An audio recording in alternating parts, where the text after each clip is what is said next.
is only war.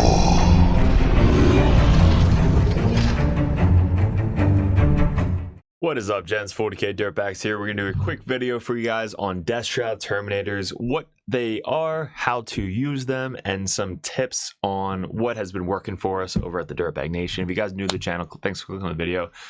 New Dirtbag merch for the Nurgle Death Guard is up in the shop, so definitely head over there and check out some cool swag. But guys, I wouldn't be doing this without my Patreons. All these videos go up ahead of time on patreon.com, and if you guys want that coaching in your corner, head over to patreon.com. We were ranked #1 Chaos Space Marine player in the world last year. This year with the new Death Guard coming up, that's kind of what we're focused on. So that's what we're really aiming on this year. So there's a lot of good competition out there, so super excited to talk to all of those guys when they come up to us and say, yo, I'm a Dirtbag, and we give you some limited Dirtbag dice at these special tournaments. But yeah, this video is going to go over kind of like what has been working for me. Hopefully it doesn't get nerfed too hard soon. That's why I'm trying to make it as soon as possible. And with ACO Atlantic City Open coming up, we're going to be playing these guys. Hopefully not the last time. Hopefully I don't get nerfed out of oblivion, but we're going to give some tidbits on what has been working for us. So let's get into the sponsors and we'll get into the Death Shroud video.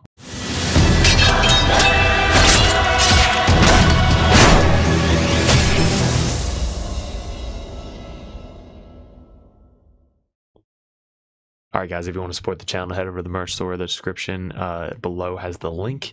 All these shirts are up for sale. These legit red, white, and blue shirts look fire at a GT. They're super comfortable, super non-shrinkage. It's just a really, really nice shirt. Spent a lot of time picking out the right shirt. All these designs are up for sale. All the stickers as well. And if you guys need some models, we got the Cypher, which is legit. We got the Tech Marine with Grey Knight bits. We have the Phobos Librarian, the Phobos Captain, the Kaldis Assassin should be in every list, and old school Codiez.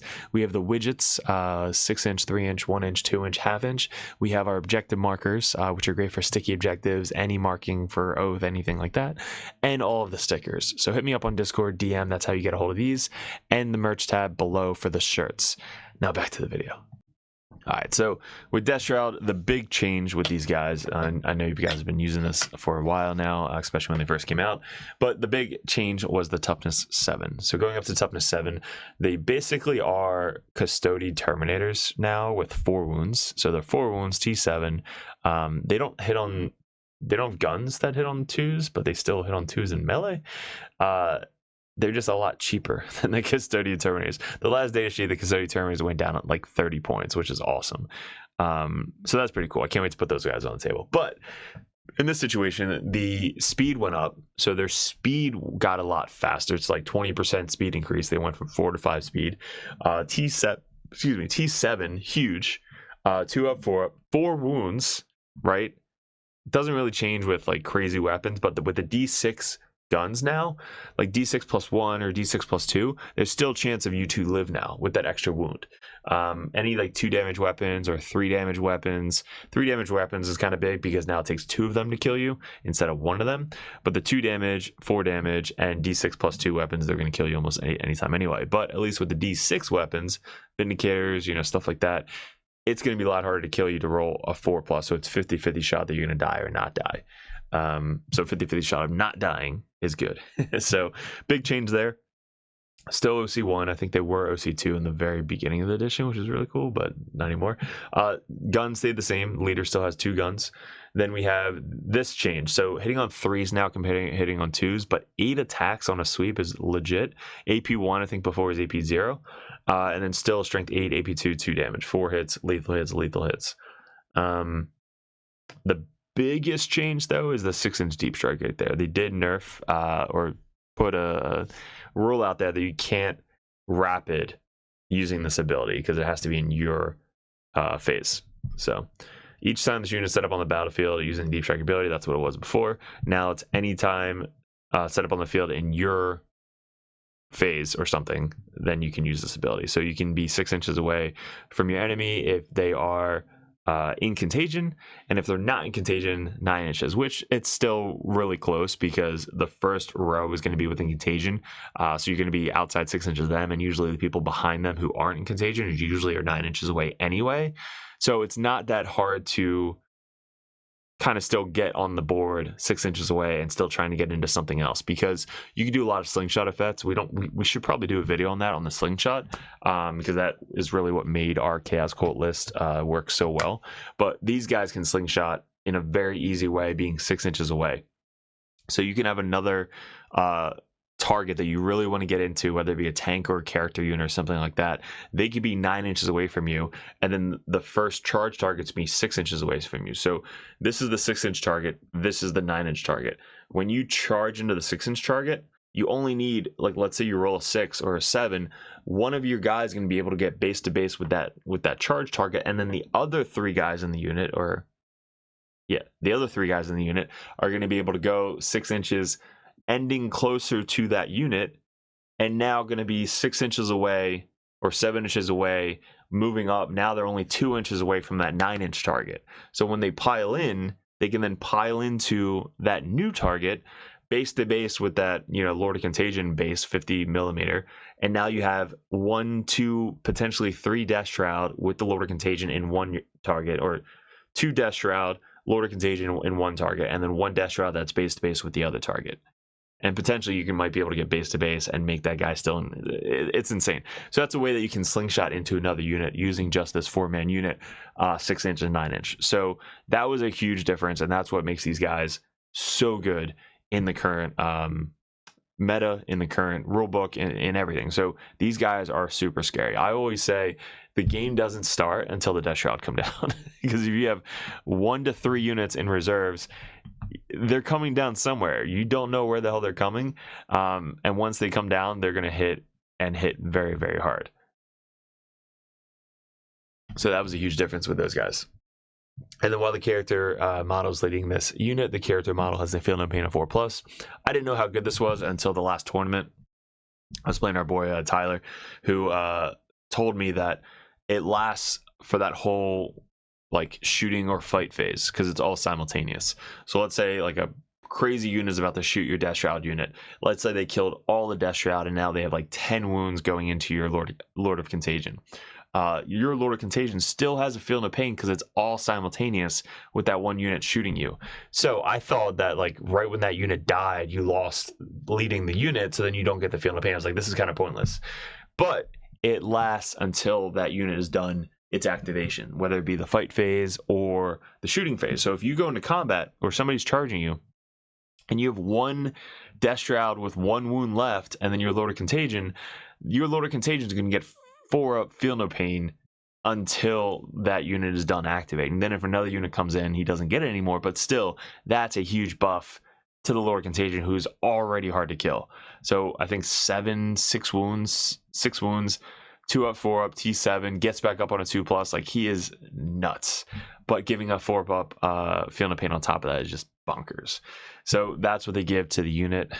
You could obviously have a Lord of Virulence in that unit, but most of the time it's going to be the Lord of Contagion. Then, every single time, this is free. This is what I wish the Plague Marines had. While an enemy unit is within 6 inches of the bearer, worsen the leadership characteristic of the model by 1. Plague Marines have the same thing, except they have to take a bolt gun and they have to get rid of one of their weapons for it. The Death Shroud just take it. So while an enemy,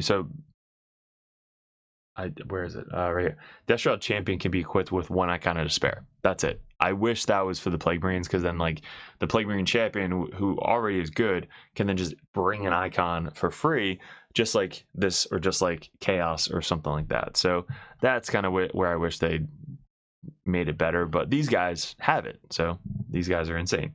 So always they're going to have a -1 leadership aura with the leader. So the leader is probably going to be the last one to die, because he has 2 flame spurts, plague spurt gauntlets, and he's got the Icon of Despair added to him. So all of that in one data sheet for 140 points so far.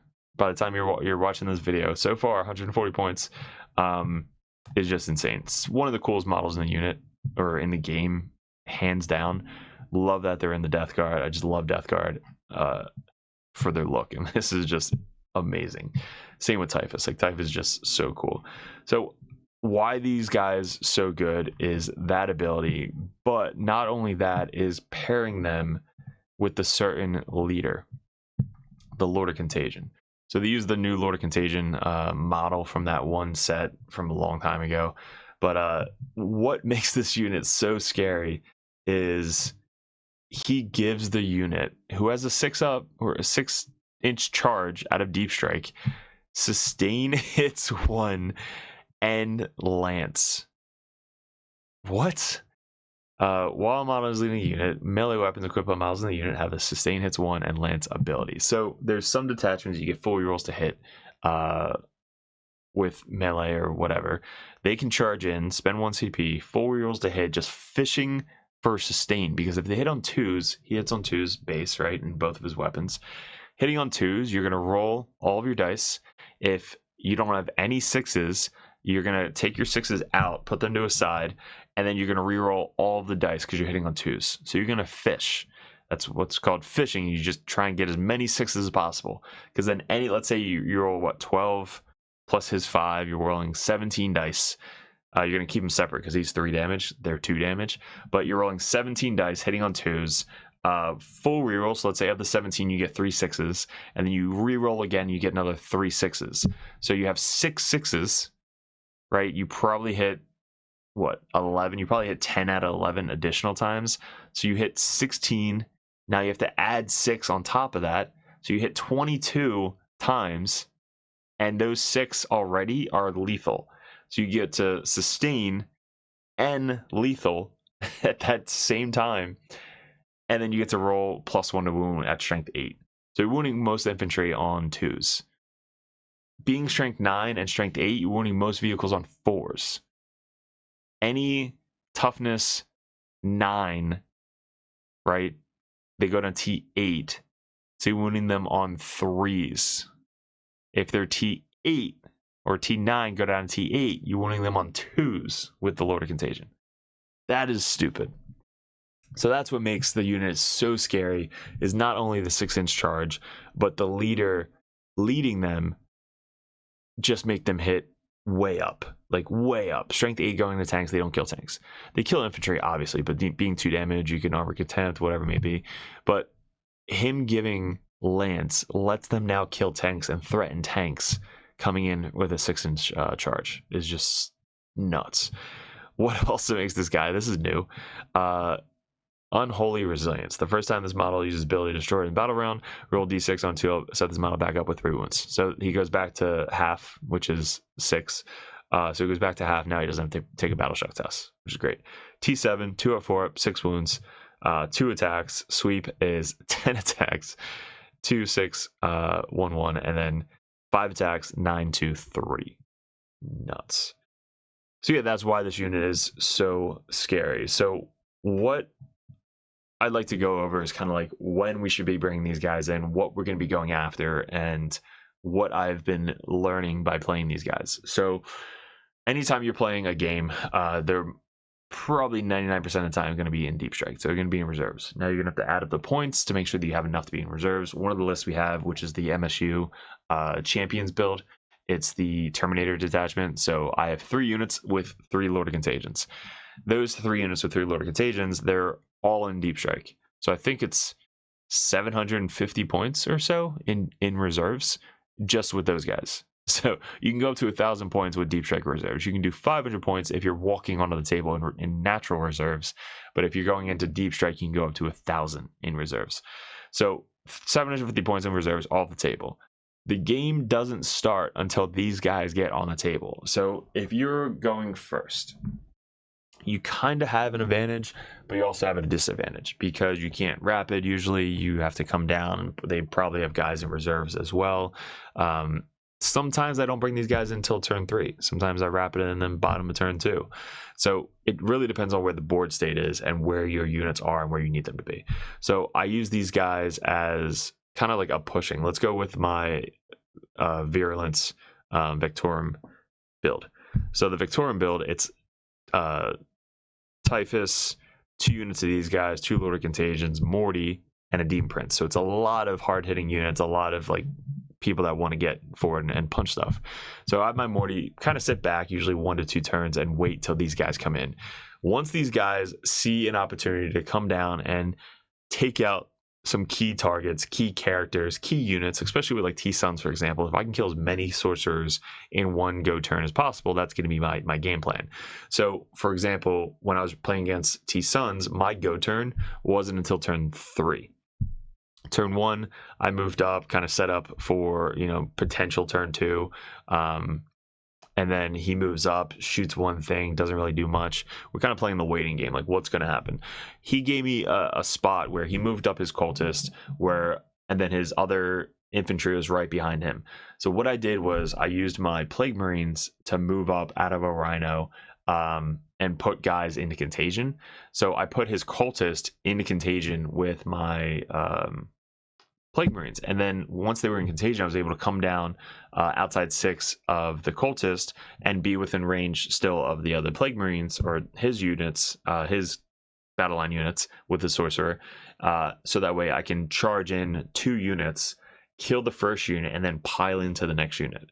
So if you counter or double charge 1 unit with 2 units, so let's say you charge your Terminators into cultist and then your Plague Marines into cultist, your Terminators or Plague Marines, whoever's wants to pile in the next unit. In this case, my Terminators killed the cultists pretty easily, and then the Plague Marines were able to pile in to another unit right behind the cultists and then kill them off the table. So now I have Death Shroud that are like on a point behind a wall, behind cover, because they made their 6-inch charge pretty easily. And then now I have my Plague Marines moving up, wiping out entire units. So I killed 2 units with 1 single charge and then kind of combat. And then on the other side of the table, I used my second Death Shroud unit to charge into a character that was on a point and then pile into another unit and kill 2 units over there. So I have 1 Death Shroud in the top left, 1 Death Shroud in the bottom right. And at that point, that was the turn that I was like, all right, I'm now committing everything. Because once they come down, it's game time. So they both came down. Now, I mean, before they come down, guys, obviously you have to move and then deep strike. So, but knowing that they're going to come down this turn, you can put them down just as proxies, knowing that they're going to come somewhere around here. Morty now is about to move up 10, shoot something, and then go potentially charge something, or move up and shoot and just stage. The Demon Prince now is moving up to shoot and charge and do something. And then my, heavy blight launchers come out and shoot something. So everything now is scooching forward to then say, all right, here's 5 or 6 different units. Typhus comes down, does his mortal wound shit. Here's 5 or 6 units that you now have to choose from, and they're really hard to kill because they're T7, 2 up, 4 up, you know, all that shit. You have Morty T12, Demon Prince T12, blight launchers are all the way in the back, so they're probably not even going to worry about them. So all this stuff is like, all right, here, deal with it. And if most players can't deal with it, they might be able to kill 1 unit, maybe. Next turn, you just now move up and just finish off whatever the hell you were aiming for. So that is kind of the point of these guys, is they set up the flow of the game. Like, if you don't bring in turn 2, if you don't have a lot of good targets, you're not going to come down and just kill a cultist without something else. You're not going to come down and just like land on a point and do an action with this fucking unit. They're going to come down and they're going to get their points back. Or that's how you should be playing them. And if they can't, save them for a turn. Save them for what your opponent is trying to do next. So if your opponent moves up because they want to get that charge off on Morty, or they want to do something and over here, whatever, you now have an opportunity to rapid outside 9 now because they changed that. But still, you could rapid them and almost guarantee a charge next turn on that unit that wants to get in. For example, I think a sister, I don't know if I can do this now anyway, because I don't know if I was within 6 inches or not, but the sister moved up his unit, the really hard-hitting shield sister chicks were about to charge my Poxwalkers. So I rapided behind my Poxwalkers, so that way if he charges them, I could flamer them first and then countercharge, because I can do a free strat with the Demon Prince. So I rapided for 1 CP. I can Overwatch for free, and then I can counter. So I only have to spend 2 out of 3 CP to do all of that. But it stops him from then charging me, because he knows I'm just going to murder them on the counter charge. So that's a really good defensive play with the Death Shroud going in like turn 3. So he went first. So since I didn't Deep Strike turn 2, I rapided, or I think I went first. So I rapided turn 2, and then on turn 3, my other unit came in for a 6-inch charge. So that's another option. Is like, if it doesn't present you something, don't waste them. Don't bring them in just to bring them in.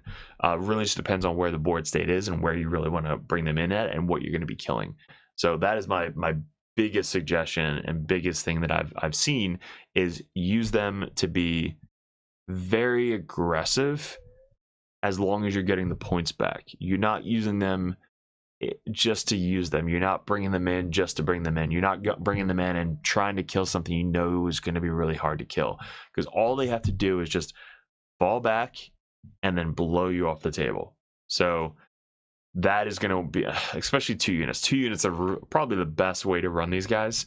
2 units with 2 Lord of Contagions.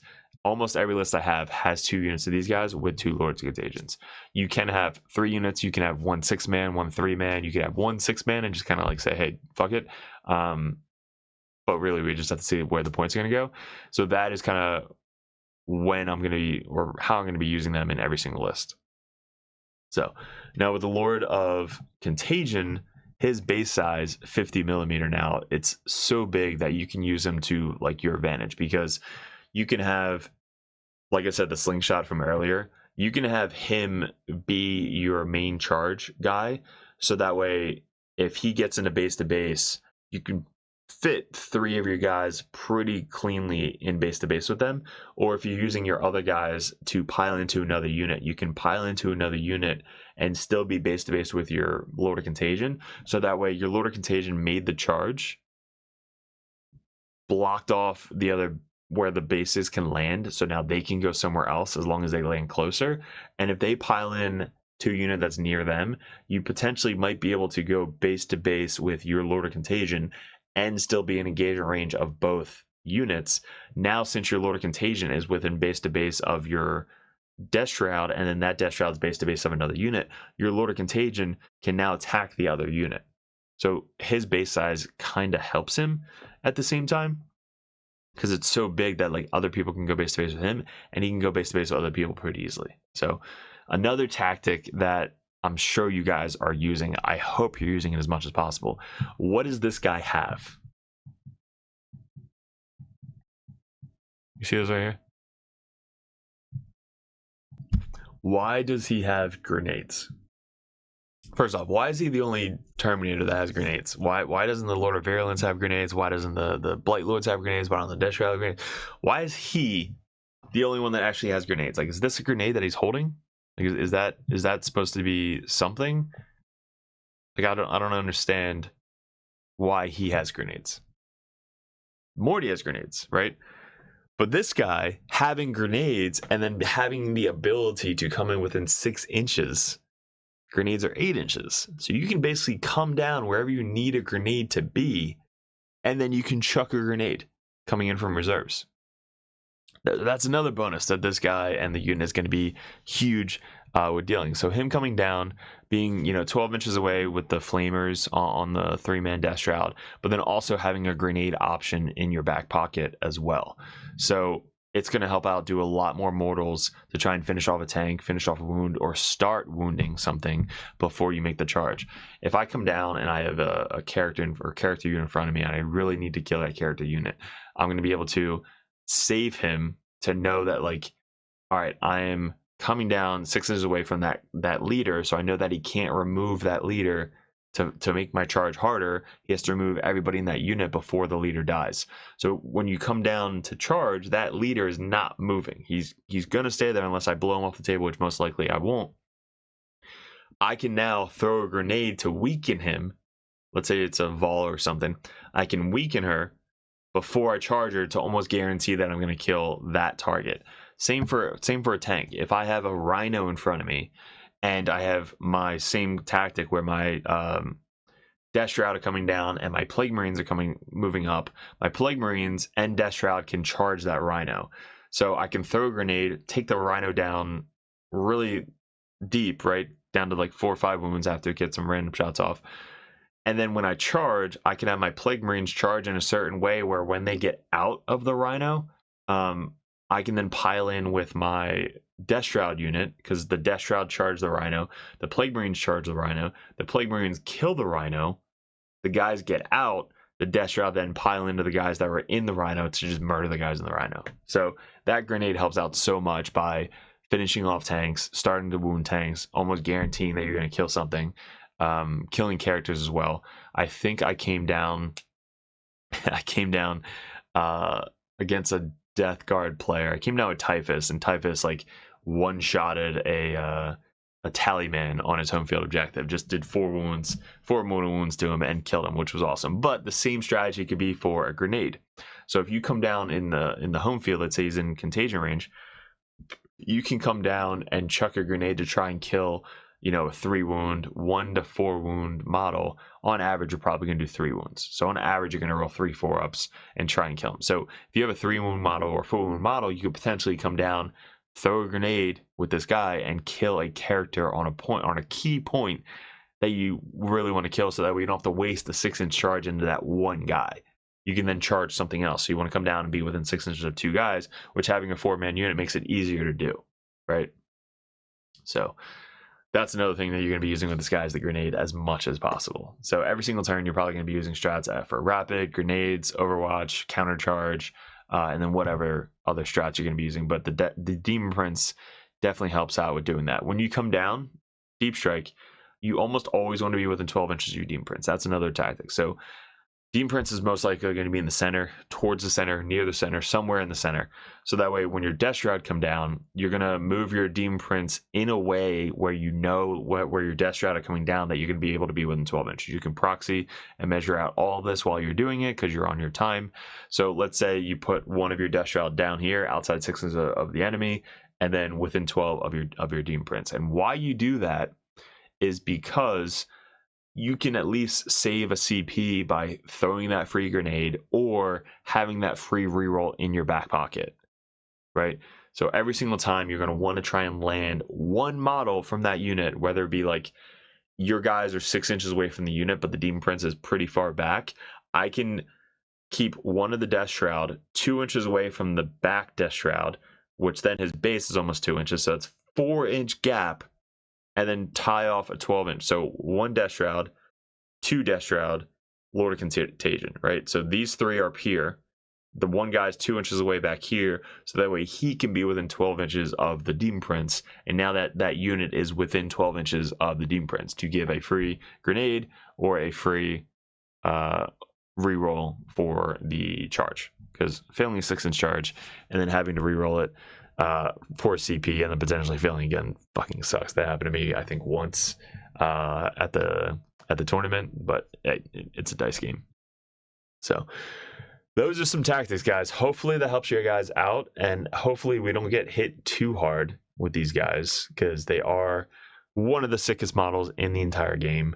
Lord of Contagion is awesome. There's a lot of customization Lord of Contagions out there.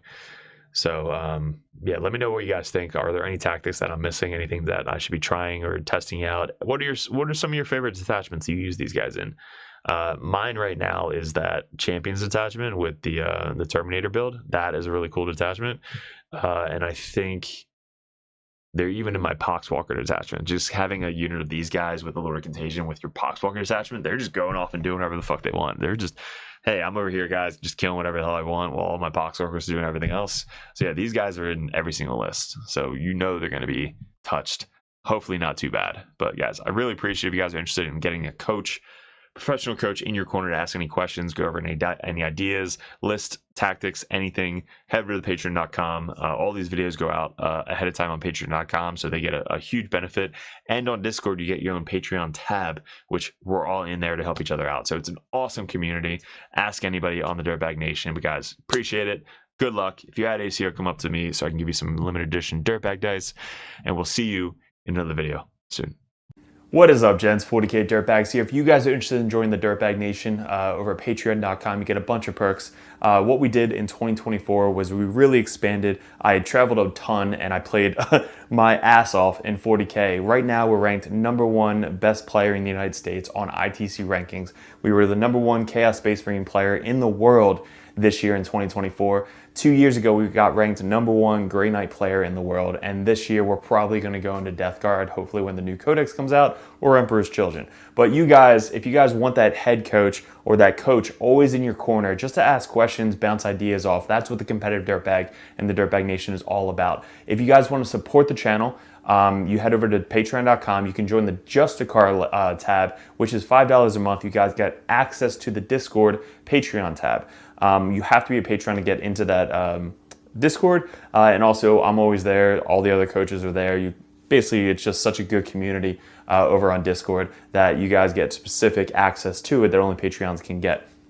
If you guys want to bump that up, the competitive Dirtbag tier, you guys get to message me or another Grandmaster or another Dirtbag coach over the Dirtbag Nation to add unlimited questions, list ideas, list reviews, and bounce ideas off of. That's what having a coach in your corner is all about. If you guys want to bump up to the Grandmaster tier, that tier you get every perk under the sun. So basically you get access to Discord, you get one-on-one coaching, you get a call once a month if you guys would like to go over any RTTs coming up, any GTs coming up, any list reviews live over Discord chat, and also a special perk that Grandmasters get. If you guys want any video suggestions like we do all the time with these table setups that we just upgraded thanks to the Patreons, you guys get suggestions or battle reports you want to see specifically played live by a coach or myself on the next battle report, or a live battle report coming up on the Patreon. So you guys get obviously first access to all the videos. We post them first on patreon.com, but there's just a ton of benefits to having a professional coach that plays this game all the time at the very, very high competitive level in your corner at all times. And that's really what the Dirtbag Nation is all about, getting you guys better at 40K, the basics, and being good in your community. So if you guys want to support the channel, I really appreciate it. Couldn't have done it without you guys in 2024, 2025. I am super stoked for, super excited for. If we really want to get a bigger studio going, that is going to be my focus in 2025, is really growing the community on YouTube and Patreon specifically. So thank you so much for 2024, all my Patreons. If you guys are interested in joining and want that coach in your corner, head over to patreon.com and support the channel. Appreciate it.